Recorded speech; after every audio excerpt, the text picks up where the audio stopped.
Bismillahirrahmanirrahim. Wahaikum bitahiyatil Islam. Assalamualaikum minallah warahmatullahi wabarakatuh. Saudara-saudara sekalian, menemani sahur kita pada video ini, kami atas nama Ma'had Sunai Awaliyah Makassar akan menghadirkan sunayat Al-Quran seputar kisah-kisah di dalam Al-Quran.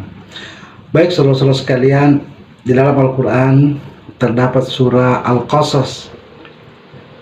Ada sebuah surah yang disebut dengan surah Al-Qasas, di mana pada surah itu disebutkan kisah-kisah yang Allah hendak ungkapkan kepada seluruh manusia.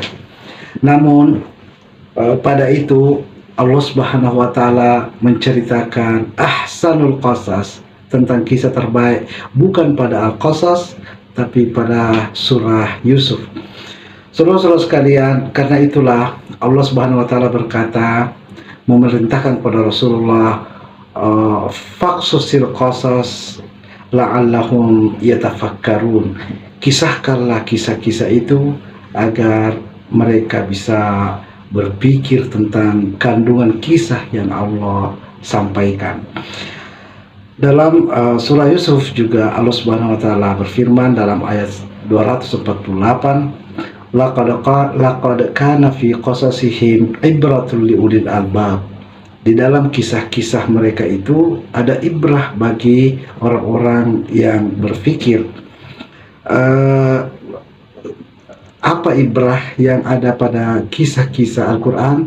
Allah katakan, tafsila kulla syai' wa hudan wa rahmah liqaumi yu'minun. Di dalam kisah itu Allah sebenarnya menitipkan penjelasan segala sesuatu. Tafsila kulla syai'. Begitu juga Allah menitipkan petunjuk dan rahmat bagi orang-orang yang beriman melalui kisah-kisah yang ada di dalam Al-Quran. Jadi saudara-saudara sekalian, Allah Subhanahu wa Ta'ala menyatakan wa kulla syai'in fassalnahu tafsila. Al-Quran ini menjelaskan dengan detail segala sesuatu, dan rupanya Allah Subhanahu wa Ta'ala memiliki seni berkisah, di mana di dalam kisah-kisah itu, di sanalah letak Allah mendetailkan segala sesuatu, memberikan petunjuk dan rahmah bagi orang-orang yang beriman. Baik saudara-saudara sekalian, di dalam Al-Quran, kisah yang pertama diungkapkan oleh Allah Subhanahu wa Ta'ala adalah kisah tentang Adam. Pada kesempatan ini kita akan mencoba mengupas di antara kisah-kisah Adam untuk kita ambil tafsila kulla syai', penjelasan segala sesuatu dari kisah Nabi Adam. Baik, pertama Allah Subhanahu wa Ta'ala berfirman, wa 'allama Adam al-asma'a kullaha thumma aradahum 'alal malaikah. Allah Subhanahu wa Ta'ala telah mengajarkan kepada Adam nama-nama segala sesuatu. Kemudian setelah itu malaikat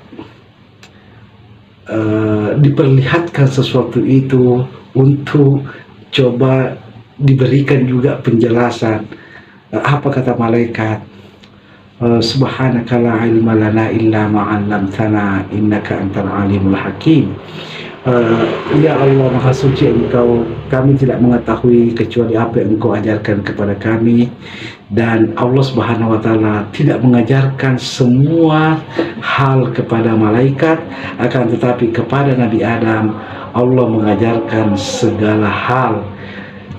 Ini juga menandakan bahwa Adam alaihissalam adalah simbol dari pengetahuan, simbol dari keilmuan.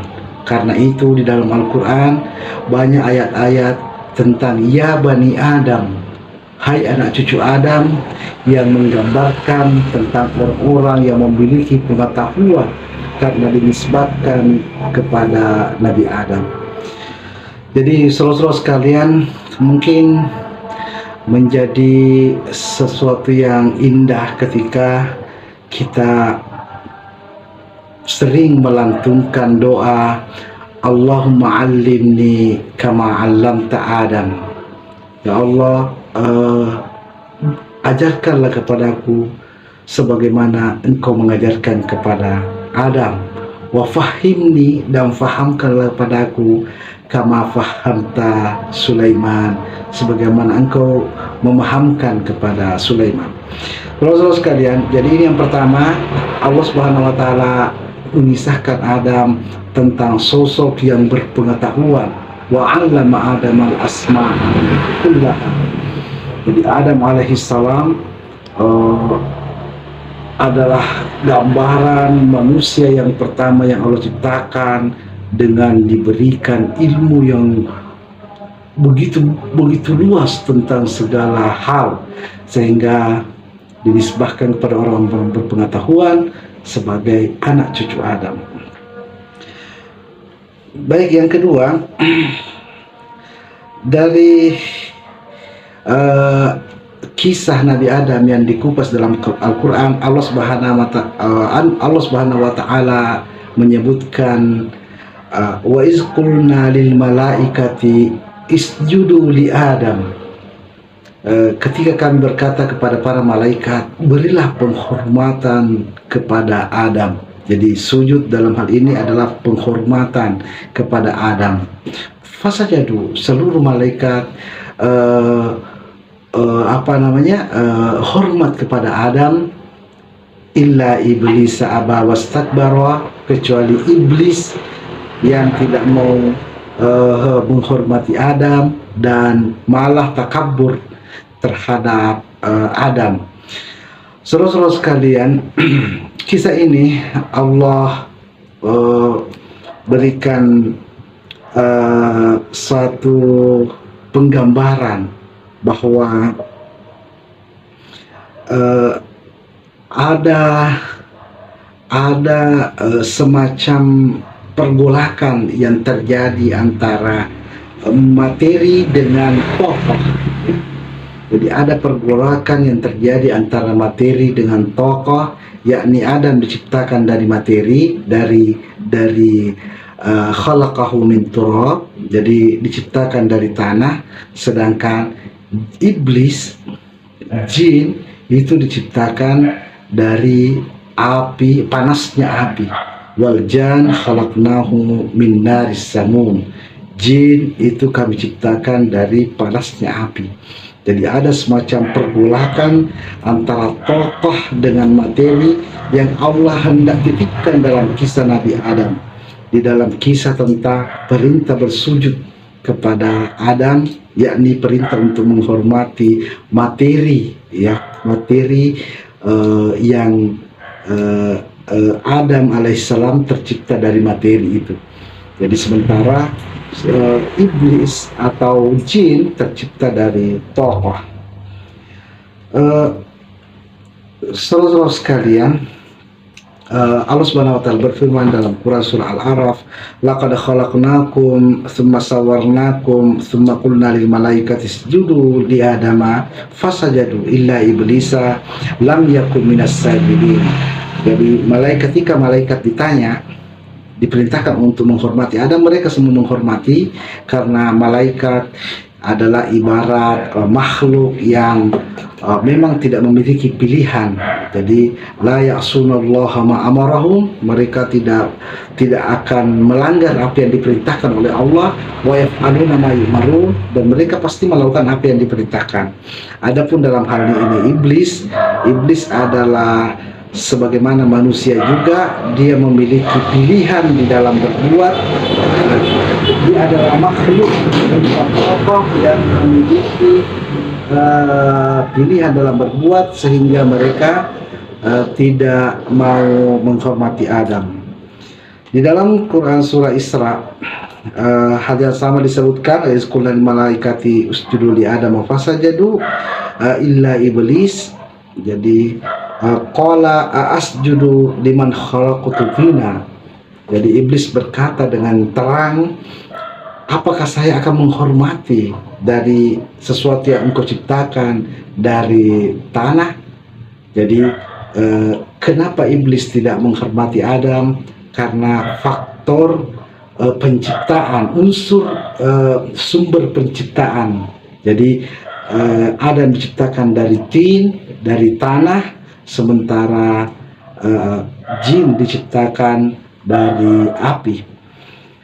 Dalam surah Al-Hijr dikatakan, dalam surah Al-Isra juga dikatakan, wa iz qulna lil malaikati isjudu li adama fasajadu illa iblis, surah Al-Kahfi ya, kana minal jinni fafasaka an amri rabbih.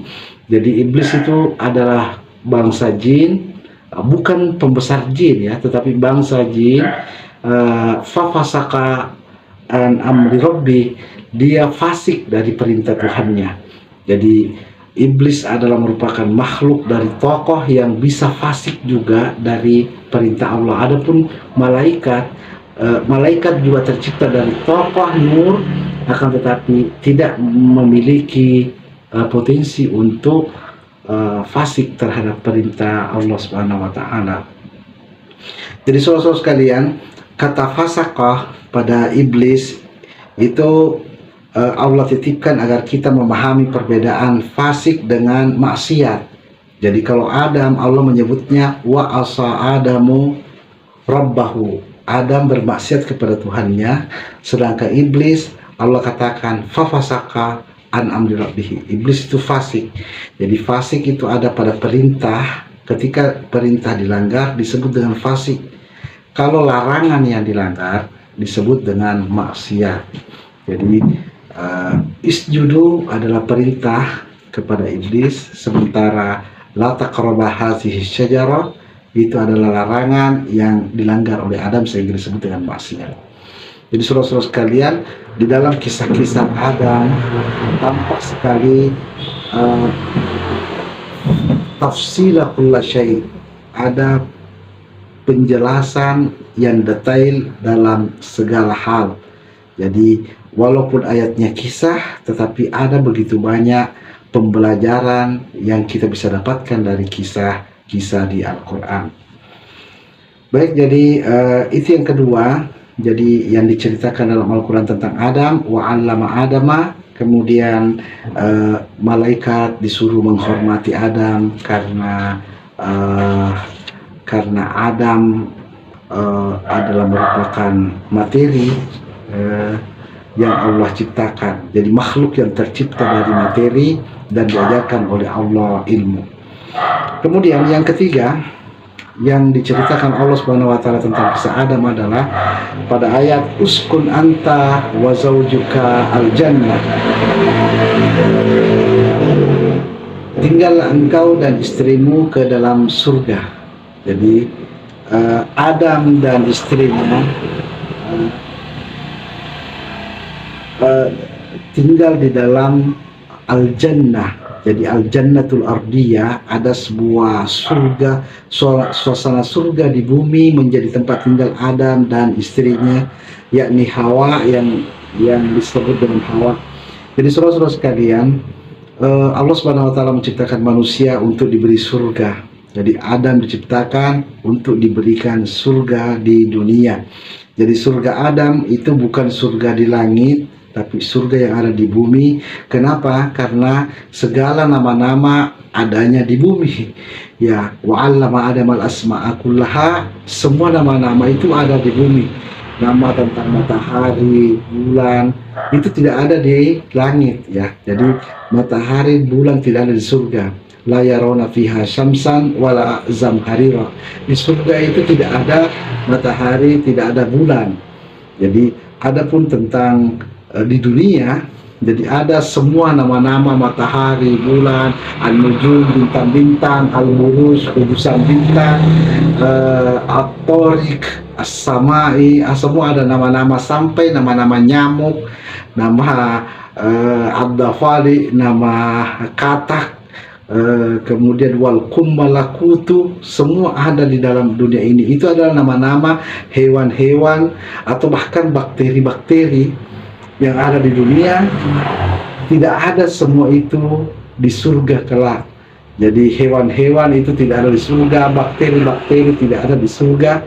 Karena itu Adam alaihissalam surganya adalah surga di bumi. Apalagi Adam eh, eh, apa namanya ditipu oleh iblis, itu menandakan bahwa Adam ada di dunia, bukan di surga langit. Kalau di surga langit itu tidak memiliki namanya tipuan, jadi tidak ada lagwan wala kizaba, tidak ada tipuan, tidak ada candaan, dan tidak ada kebohongan. Sementara semua yang disampaikan iblis kepada Adam itu adalah kebohongan. Ini artinya bahwa Adam ada di surga dunia. Jadi disebutkan dalam surat Thaha, wa innalaka alla taju'a fiha wa la ta'ra. Surgamu di dunia itu adalah tidak lapar dan tidak akan telanjang, ya, tidak akan telanjang. Wa innaka la tazma'u wa la tadha. Engkau tidak akan kehausan dan tidak akan kegerahan. Jadi itulah bentuk surga Adam di dunia. Saudara-saudara sekalian, ada begitu banyak surga-surga di dunia. Jadi ini juga menandakan bahwa Allah menghendaki kita menjadikan dunia ini surga, seperti surga-surga Fir'aun. Jadi kam taraku min jannati wa uyun, betapa banyak surga-surga Fir'aun yang ditinggalkan. Jadi al-jannah bukan tentang surga akhirat, tapi juga ada surga di dunia. Saudara-saudara sekalian,